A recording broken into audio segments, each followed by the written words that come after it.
Madlang Pips, try nyo po ang aming bagong scents, ang salty and dry scents. Sobrang maamoy po siya, pang matagalan. Kahit lumabas kayo ng bahay ay kapit na kapit po yung amoy. Buong bahay nyo po ay talagang mangangamoy. Ano pang hinihintay nyo? Try nyo na ang aming bagong scents. Ang nag-iisang salty and dry scents. Meron din tong iba't ibang uri. Merong mild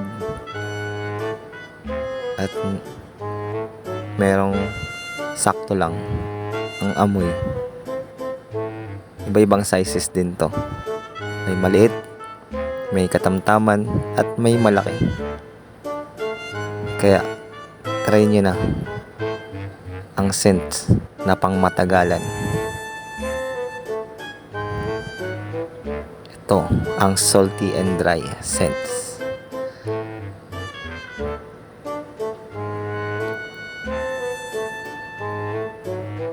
Yan po, iba-iba ang klase. Yan din po. Kaya try nyo na.